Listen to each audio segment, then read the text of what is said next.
Talking Red, and we are in the Liverpool Gin Distillery on Castle Street, as we are every Friday. It's not usually me and Gareth, we've done a little bit of a switcheroo, but Gareth's on the Lemsip, so he's absolutely flying at the moment this morning, aren't you, Gareth? Yeah, a combination of flu and a hangover, because...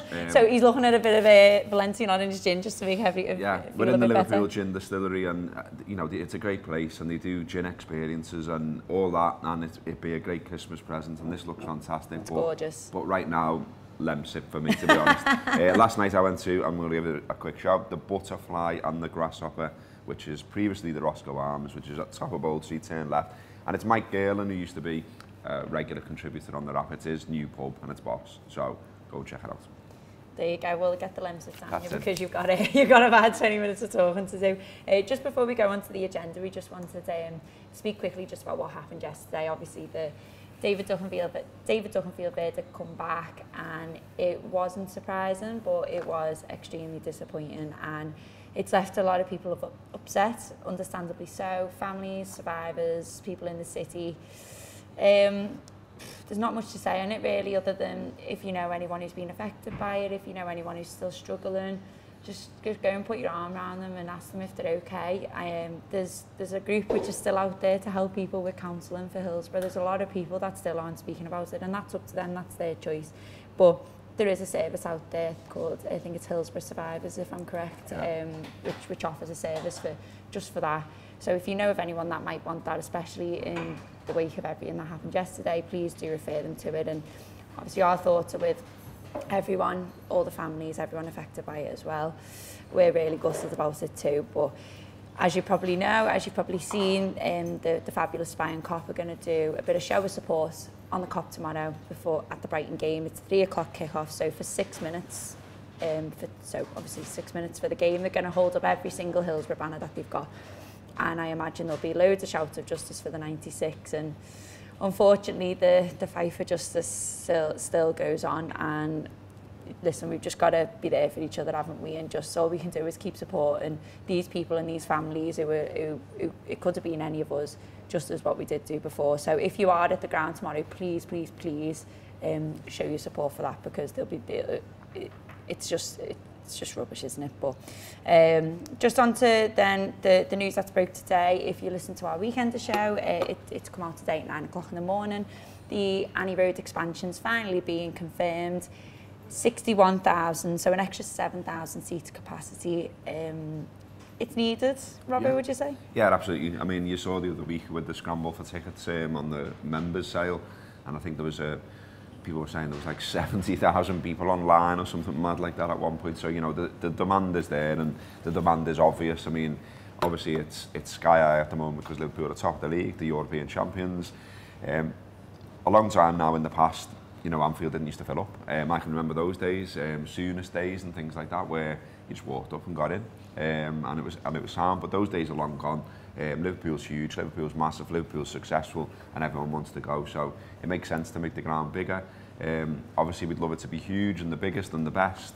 But you know, I always say you've got to think of the people in the community. You've got to think about the transport links and stuff like that. I mean, even going to 54. You know, it's harder to go to the match now. Yeah. It takes longer to get there, longer to get away. They put on them buses right outside the ground, but I'm not sure how much that helps. So, you know, part of the announcement is that there's, you know, they're going to look at transport links again. I know there's been talk about reviving like an old rail track and stuff like that. It needs to be done because Kirkdale and Sandhills are a bit of a trek. Yes. That's what I do mainly to get the match. I walk and get the train, and it's fine. But, you know, not everyone's in a position to walk, for instance. So they do need to look at that as well, and they do need to think about the community. But yeah, it's good news, you know, invested in the club, doing it while we're on a high, it all makes sense. And, you know, Liverpool boss, so let's have a big round. It feels about time, doesn't it? Yeah. The demand is getting higher and higher. I mean, just for example, probably like a lot of people watching this today, I was frustratingly on the Liverpool website trying to get tickets for Liverpool versus Wolves, and you're in a queue for the queue, and you're refreshing and you're refreshing and you're refreshing for an hour just for one ticket to possibly come up, and then 8,000 people are trying to get that ticket. And 7,000 isn't going to solve everything, no. But bigger capacity, common sense will just help it a little bit. And I think the thing that's a bit mad for me is that the Annie Road and the main stand are both going to dwarf the Kop. I know. I mean, you wonder what can be done with that. That's going to be the next thing, isn't it? So when the Annie Road's done, people will immediately say, well, what about the Kop now? I believe on that, you know, they've sort of, I haven't said yes, I haven't said no, I haven't said anything really, but not denying that it could one day be on the agenda, so that's interesting in itself. I mean, for me, I'd love, it probably will never happen, but you know, we can dream, can't we? I'd love it to be a massive Kop, bigger than the other stands again, dead steep, big, imposing Kop, and have a tunnel through it. You know, because that's what they used to have at Atletico Madrid, and I just love that. It looks boss. I mean, it's the transport nonce in me. I just think, you know, a tunnel would be amazing. Imagine driving like through the ground. Imagine the Evertonian fume as well. I'm not driving that way. I'm not driving through the car. I'm not going to that part of Liverpool, God forbid. But there's also a lot of talk, and it's costing £60 million is what they're estimating for this expansion. It's costing £50 million to do Kirby up, the new training ground. So FSG are pumping 110 million into this, and that does show their intent, does it not, for what they think Liverpool is at the moment and where they think Liverpool are going?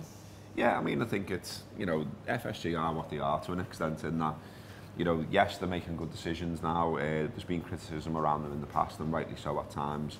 They are essentially a hedge fund. They are the fellas that ultimately, you know, will want to make money out of Liverpool, and they will, because what they bought it for and what it's now worth means they will make money. And, you know, on the stands and structure and stuff like that, I think it's mainly like interest-free or low-interest loans, so eventually they get the money back. I'm fine with that.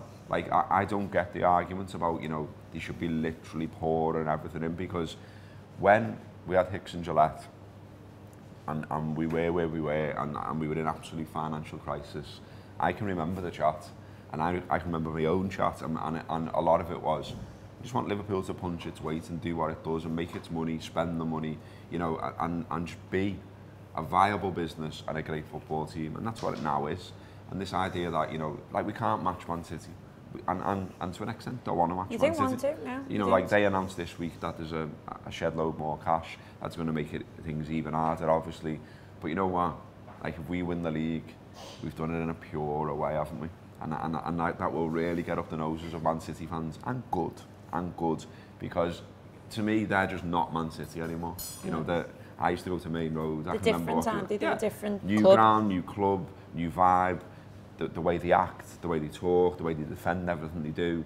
You know, it's a strange club, and some people say, oh yeah, I'd take that. You know, if Liverpool was like that, I'd take that because I just want to win.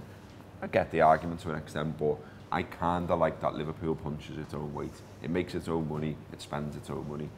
That's how it should be, I think. That's what I'm saying.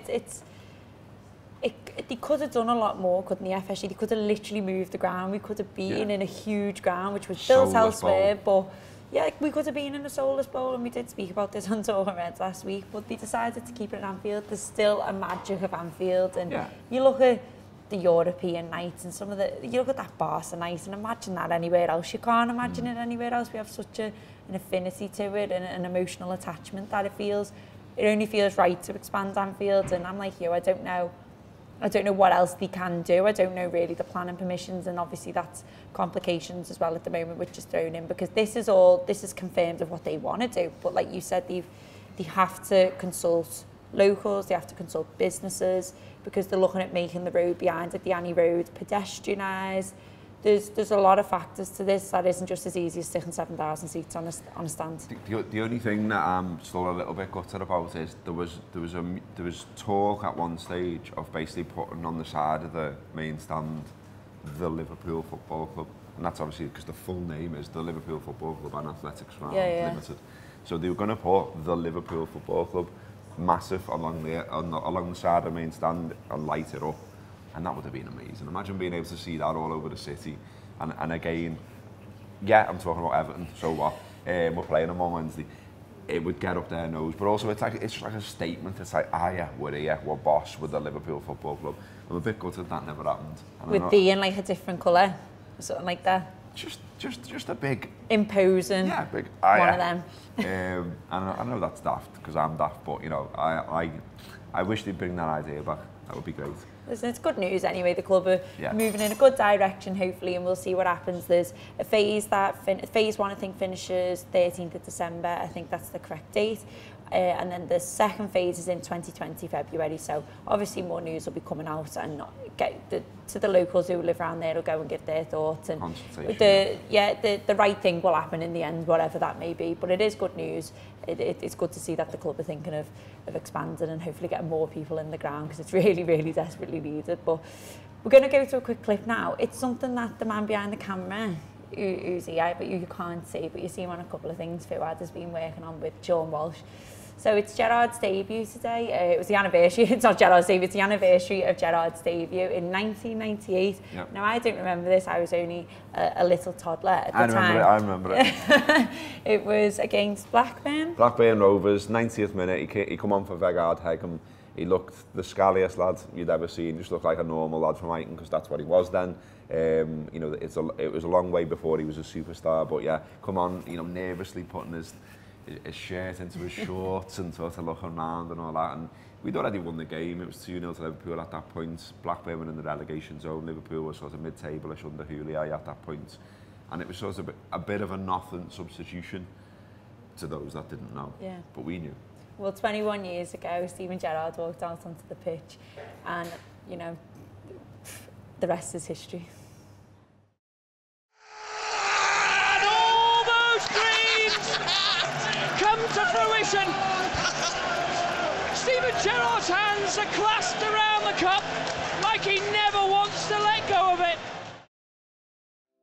Steven Gerrard, an inspirational player with a drive to succeed, who loved playing for Liverpool Football Club. So for me, it's one of the greatest I have played with. He's the epitome of Liverpool Football Club. He's the best player I've ever seen. Without him, we wouldn't have gone to the final in Istanbul. We wouldn't have made the comeback. Yeah, he's a player that you can trust 100%. He will do what he has to do for the team. For me, he's the best player I've played with, and I'd say like how to be a footballer, then go and follow that. Scouser. Gerrard played on the streets of Liverpool. I play on the streets of Liverpool. Why can't I do it as well?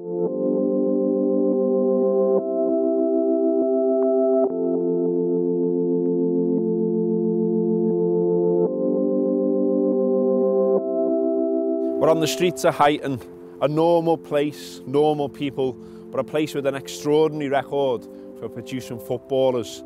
And the best of the lot is Steven Gerrard.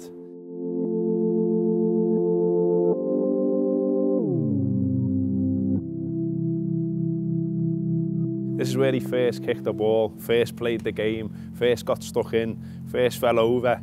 He went to school just down the road, St Michael's it was called then. The Echo was doing pieces about this next big thing, who's doing his GCSEs one day and playing for Liverpool the next. That innate desire to do well comes from a very, very young age. You went from here to Whiston Juniors, and at Whiston Juniors they knew that they had something special on their hands.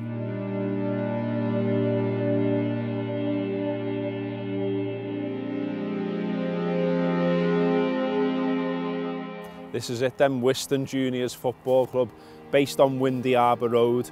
Just a couple of pictures and a changing room really, but made famous by the fact that this is where Steven Gerrard started to make a name for himself. This is where he began to weave his magic.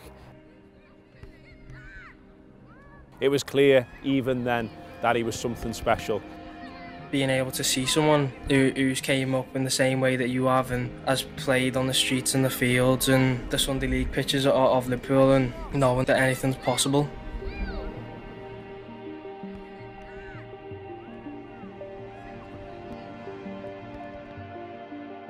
Here in Huyton, we always talked about Steven Gerrard. We knew about him, we knew how good he was. Word spread quickly about what a player he was. Yeah, and I think if you're from Merseyside, the word's out anyway, because everyone's after you from day one. He was spotted by the scouts. Liverpool came knocking, Liverpool got him signed up, and Liverpool liked what they saw. You speak to the scouts when they talked about Steven Gerrard, it was like the real thing. It's when this kid makes it, not hopefully. At the first moment I saw him, he smashed someone on the edge of the box, He beat 2 men and he crashed his shot off the crossbar as hard as I've ever seen a shot been hit. I was like, who's this fella? When I go to Anfield, I wouldn't really watch anyone else. I'd be staring at them too. I just remember him, you know, pinging balls all over the place, an 18-year-old kid, and you knew straight away then he was a special player.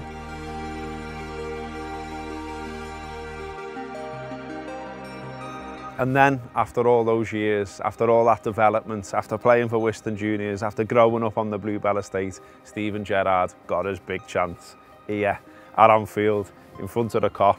Every Scouser's dream, he lived it. When I actually got the shout off Phil Thompson to come and take my subcoat on and know I was going to be going on to Anfield, no one could ever take that moment away from me. As a Liverpool fan growing up and watching the team on the Kop, to actually run on the pitch and represent Liverpool was a dream come true.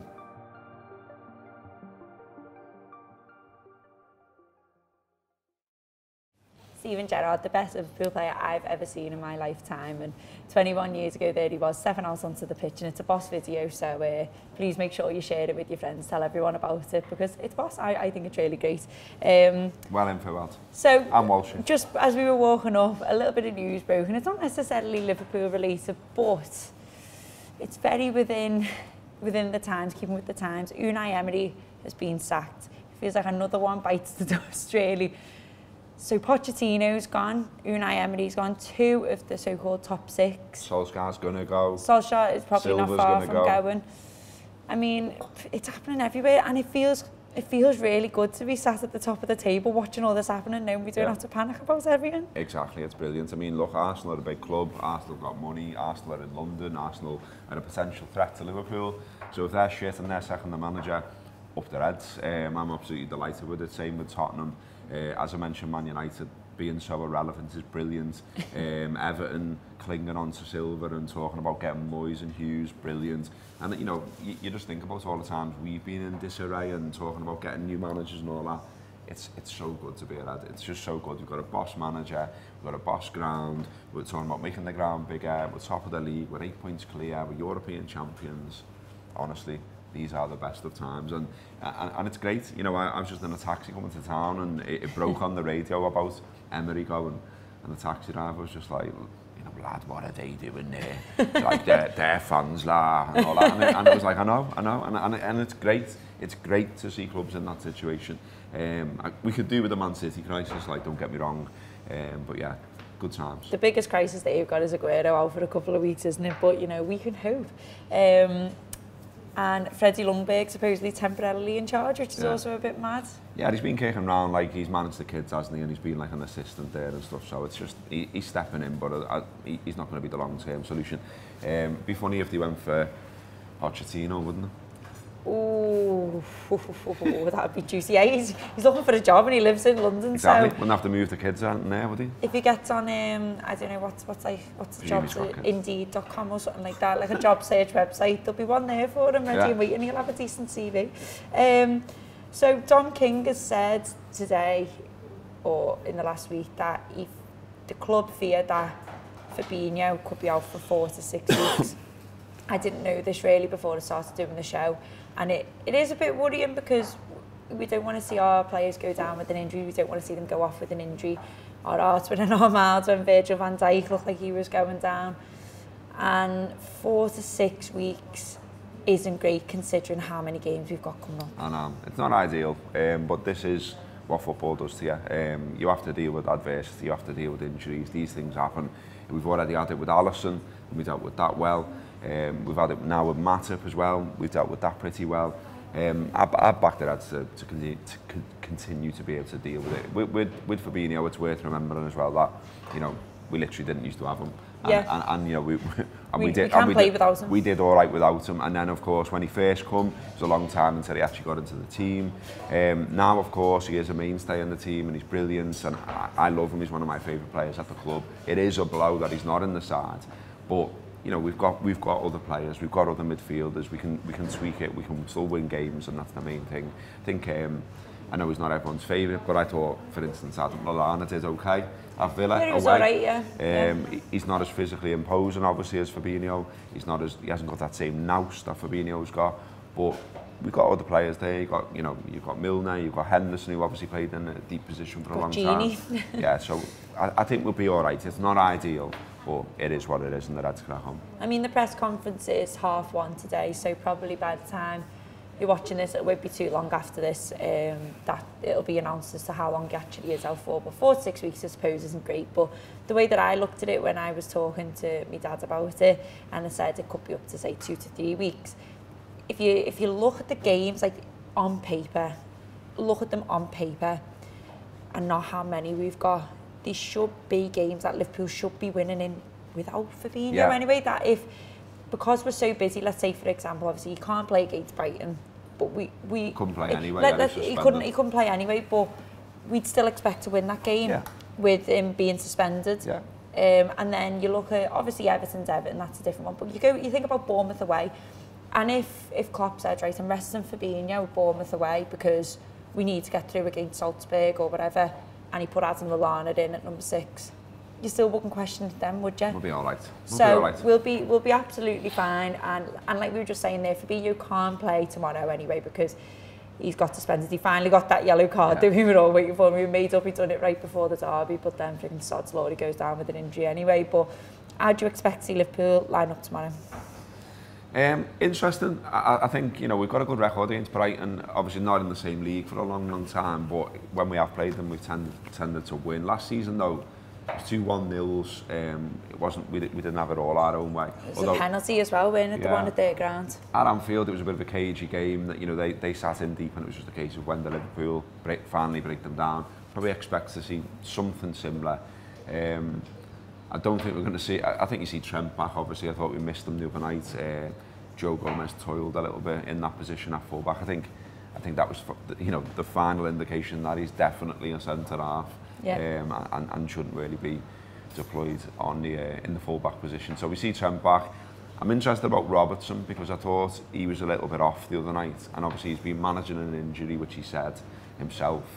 So I wonder whether Brighton at home's an opportunity maybe to put Milner at full-back. It's a good shout, and then midfield, Gini's going to play, isn't he? Henderson's going to play, and then one other basically. Do you think Oxlade-Chamberlain, or do you think he'll go a little bit more wild card with an Naby Keita? Yeah, I think the problem for him with both of those players is you're not really or sure. Or an Adam Lallana, number 6. I mean, you don't know, do you, what they're playing like in training and what the fitness is like, but you do. I think you do know with Oxlade-Chamberlain and probably Keita that they can't do a 90. You saw that at Palace last week with Oxlade-Chamberlain. He struggled anyway in that game. But as soon as I seen it on the team sheet, I was like, he's going off on the hour then, isn't he? And then that was the case.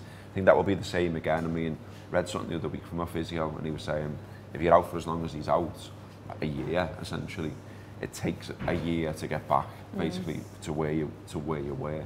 So I think we've got to manage Oxlade-Chamberlain. We're only going to be able to use him in spells. So if you start him, he's got to come off. Yeah, I agree. Well, we'll see, but I'm sure the Reds will do the business anyway, as they always seem to do. Listen, it's the last day. It's a very, very last day, and we know we've been going on about it, but we still really, really would love your help. It's the last day for the FSAs, for you to vote for the Anfield draft at the FSA Awards. We're up for Fan Media of the Year, as you all know, because we have not stopped banging on about it, but we need your votes to be able to win it. You can vote more than once as well. You can vote loads, so just make like loads of mad email addresses, like what you would have done when you were in year 7 or something, and like, I won't even begin to tell you what mine was. It's got to do with Justin Timberlake and crazy. Make loads of those email addresses and keep voting for us. By the way, there's a steward's inquiry now and we don't win it.